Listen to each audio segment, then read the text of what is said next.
à ceux qui nous rejoignent. Deuxième partie de la matinale d'info de Public Sénat avec la presse quotidienne régionale, les Indes radios, 130 radios qui sont nos partenaires sur tout le territoire français, les télés locales de France qui nous rediffusent et avec TV5 Monde. L'invité politique ce matin, c'est un jeune sénateur LR. Bonjour Mathieu Darnaud, vous êtes sénateur LR Bonjour. de l'Ardèche. Merci de vous être levé tôt pour être avec nous ce matin. Pour répondre à nos questions, celle d'Oriane Mancini, spécialiste politique de Public Sénat. Bonjour Oriane. Bonjour Mathieu Darnaud. Et d'Hervé Favre de La Voix du Nord, Bonjour. éditorialiste Bonjour. régulier, chroniqueur de cette matinale d'info. Merci de représenter la presse quotidienne régionale qui diffuse votre interview sur ses 25 sites internet ce matin également. On démarre tout de suite avec Nicolas Sarkozy, puisque je le disais, vous êtes sénateur LR de l'Ardèche. Il est entendu dans l'enquête sur les soupçons de financement libyen de sa campagne de 2007. Même si vous êtes jeune, est-ce que vous lui apportez votre soutien ? Oui, ce matin, je pense à l'homme nécessairement, parce que forcément, c'est une épreuve, même si j'ai pour habitude de ne jamais commenter les décisions ou procédures de justice, qu'en revanche, je suis très attaché au respect de la présomption d'innocence. Il y a un traumatisme chez vos collègues, là, à ce propos. Depuis hier, vous avez des échos un peu de ce qui se passe à Peu, l'intérieur mais de LR. forcément, ça laisse toujours... Ça ne laisse jamais indifférent ce genre de choses, mais encore une fois, on est dans une procédure de justice, donc je préfère ne pas commenter le fond.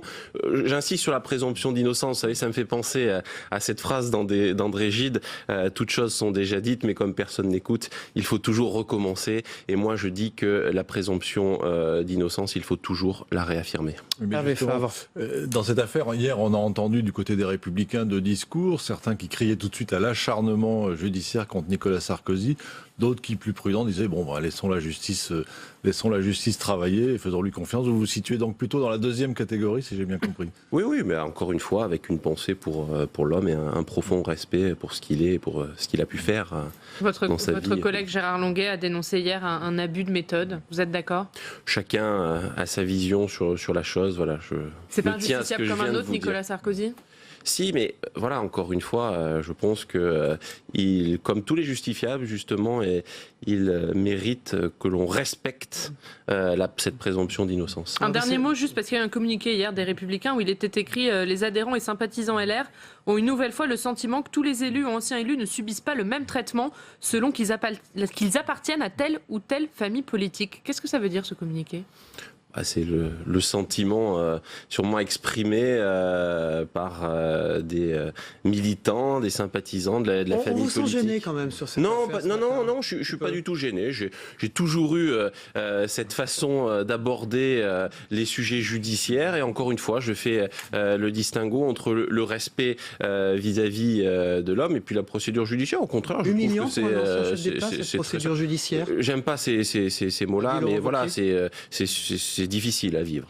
Alors, on va changer de sujet, Oui, Mathieu Oriane Darnaud, Mancini. puisque ce matin est présenté en Conseil des ministres le projet de loi contre les violences sexuelles et sexistes. Le seuil de non-consentement a été fixé à 15 ans. Est-ce que c'est le bon âge pour vous ?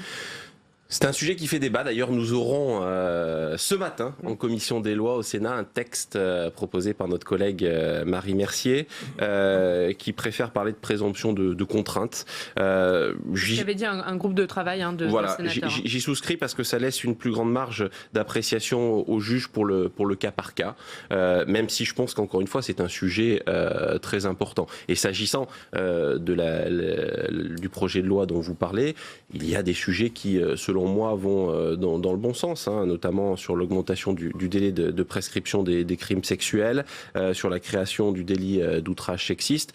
Ce que je redoute malheureusement, c'est que les moyens qui seront mis en face, notamment pour démontrer et prouver la flagrance s'agissant du délit d'outrage sexuel, soient complexes à mettre en œuvre. Et d'ailleurs, tous les pays qui l'ont expérimenté font cette Mais c'est une loi que vous conclusion-là. voterez quand même ?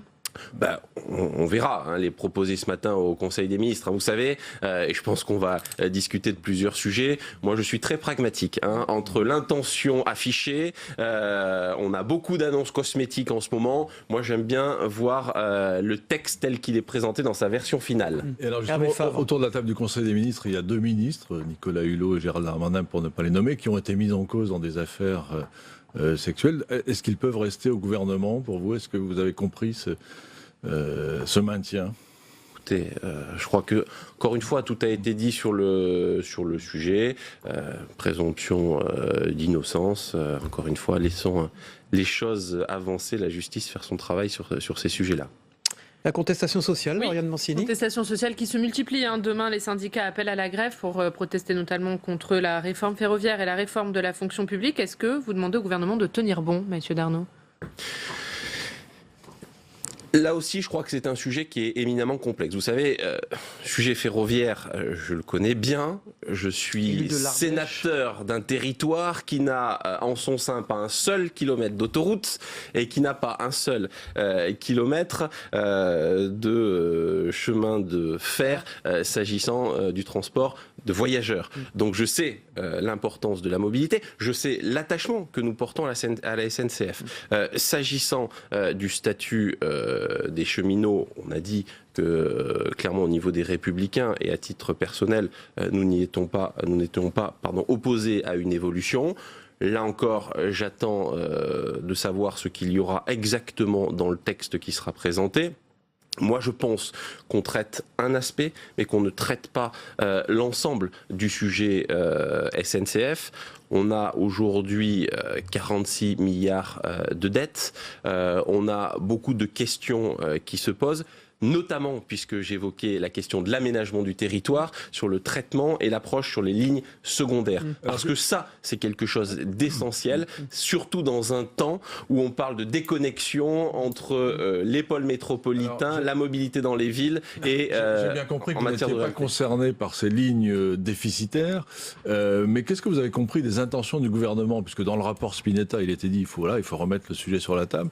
Le gouvernement dit non, on n'y touche pas, mais finalement on sent qu'il renvoie la patate chaude aux régions qui devront finalement payer pour maintenir ou pas ces lignes secondaires.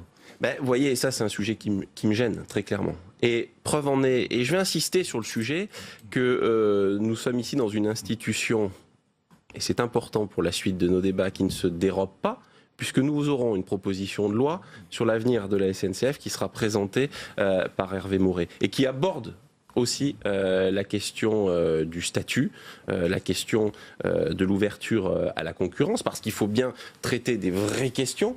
Et moi, je pense que s'agissant des régions, encore une fois, et vous venez de le dire, on renvoie un petit peu la patate chaude au territoire. Moi, je pense que ce texte, le texte du gouvernement, ne doit pas éluder, ne doit pas balayer d'un revers de manche les sujets qui sont les sujets sensibles. Parce que c'est bien de cela dont il est question.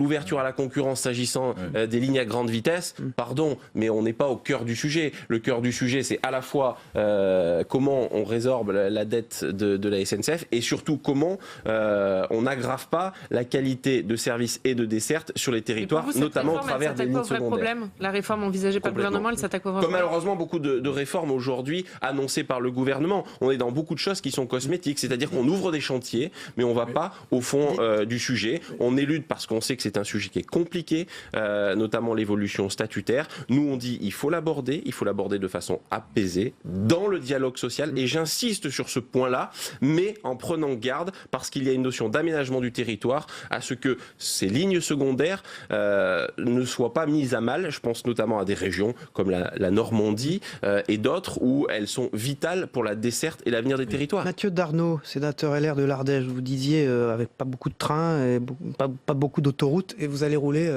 à 80 km/h du coup? Là encore, vous voyez, c'est la preuve d'une absence totale de cohérence. 80 km/h, pourquoi ? On peut tout à fait, sur les tronçons considérés comme accidentogènes, on les connaît, faire un abaissement de la vitesse sans généraliser cette mesure. À la carte, vous voulez dire alors. Tout à fait. Je le dis, c'est punitif dans des territoires comme les nôtres.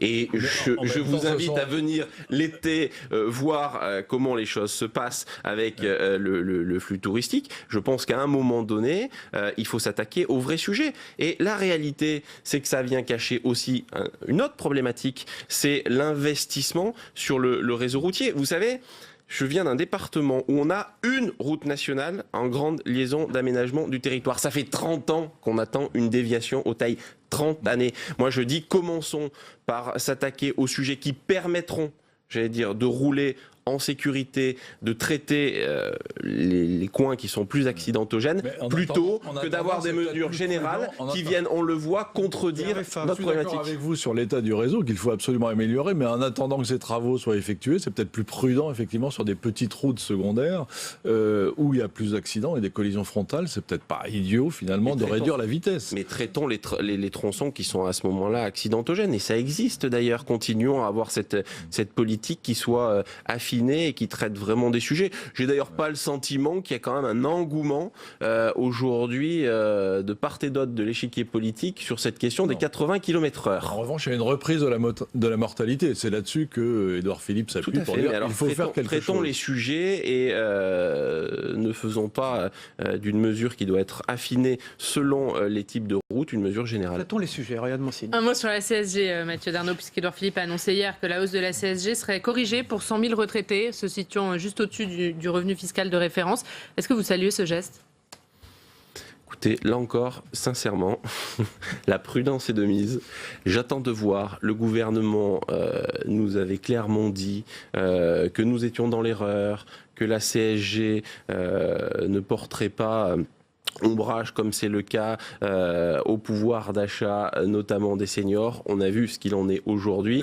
Et la réaction un peu bien évidemment, oui. Et la réaction en urgence. Encore une fois, on voit bien qu'aujourd'hui, environ 45% des mesures fiscales prises concernent 5% des populations les plus aisées. Voilà, je crois qu'il faut être clair sur ce sujet-là. Et moi, je pense que les seniors aujourd'hui ont leur pouvoir d'achat mise à mal par cette mesure. Et d'ailleurs, si le Premier ministre réagit de la sorte, c'est quand même très éclairant sur le sujet. C'est Mathieu Darnaud, sénateur LR de l'Ardèche. Vous êtes aussi secrétaire général adjoint des Républicains.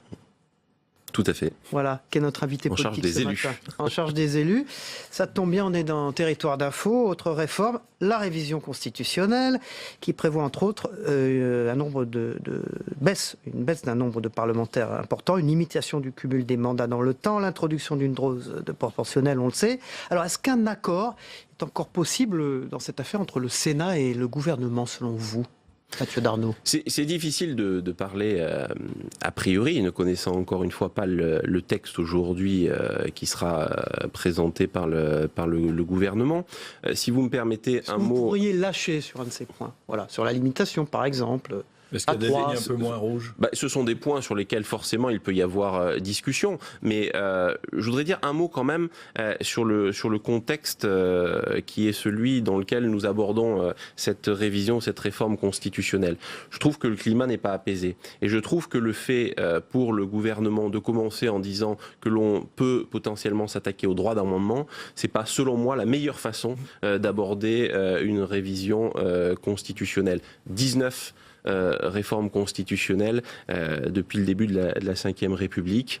Moi, je suis très attaché à la phrase de Montesquieu qui dit qu'on doit toucher à la réforme de la Constitution d'une main tremblante. J'ai le sentiment là qu'on veut vraiment toucher à l'essence même du parlementarisme et du bicamérisme auquel, vous le savez, ici, nous sommes très attachés. En même temps, si je puis dire, sur le nombre de députés et sur le changement du mode de scrutin, on ne touche pas à la Constitution. Ça n'est pas dans le texte constitutionnel. On est sur des sujets législatifs, mais vous avez, quand je parle de l'atmosphère ambiante, vous avez bien compris que le gouvernement ne présente pas forcément les choses sous cet angle-là.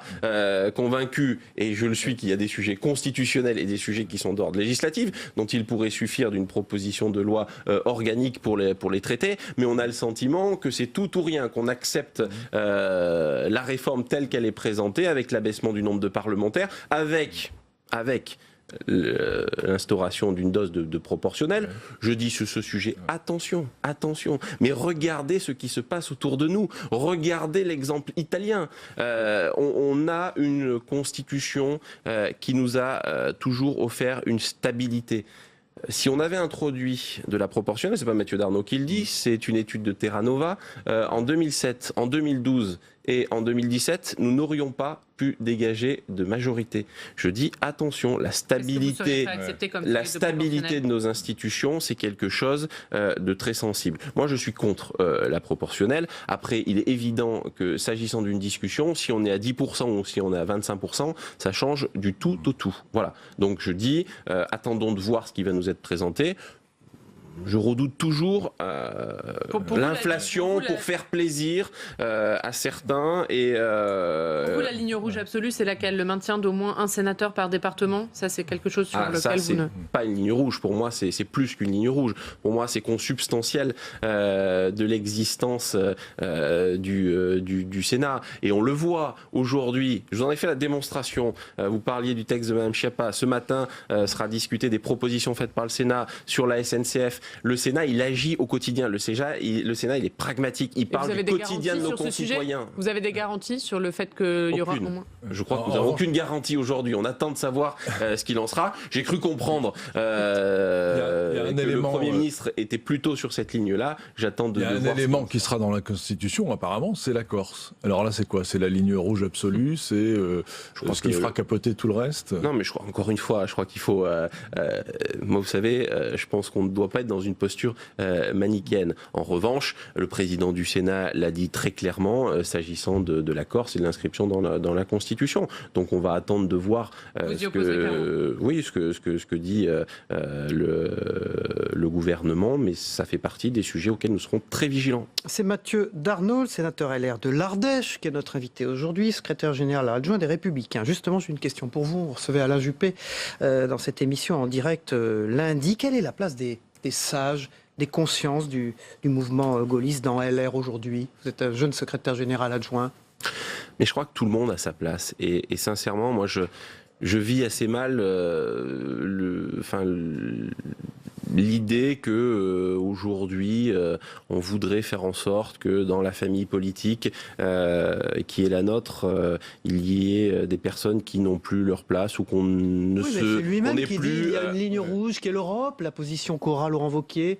Mais on discute pour moi, c'est ce que dit Alain Juppé. Oui, mais attendez. C'est eux qui posent le problème. Moi aujourd'hui, j'ai pas entendu parler d'un programme définitif des Républicains sur l'Europe. Je pense qu'on a encore le droit quand même au sein des Républicains. On voulait vous interroger là-dessus parce qu'on se demande effectivement quelle ligne les Républicains défendront aux Européennes. Voilà.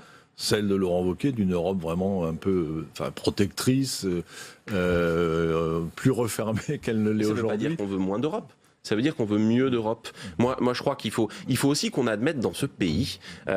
Vous savez, on a toujours le sentiment, encore une fois, je parlais de position manichéenne, qui aurait dans ce pays les pro-européens tenant d'un fédéralisme absolu, et puis les eurosceptiques. Moi, je pense qu'on peut être pro-européen, mais dire qu'il y a des choses, il y a des sujets sur lesquels il faut qu'on évolue, qu'on doit porter l'idée européenne, mais que l'Europe, oui, elle peut mieux protéger nos concitoyens. Merci. Il faut peut-être revenir aux fondamentaux de l'Europe. Merci Mathieu Darnaud, sénateur LR de l'Ardèche, d'avoir été notre invité politique ce matin. Vous êtes secrétaire général adjoint des Républicains, chargé des élus. Voilà. Merci à vous. À très vite. Merci Hervé Favre. Merci Oriane Mancini. On passe au débrief des propos de notre invité et de l'actualité dans un instant.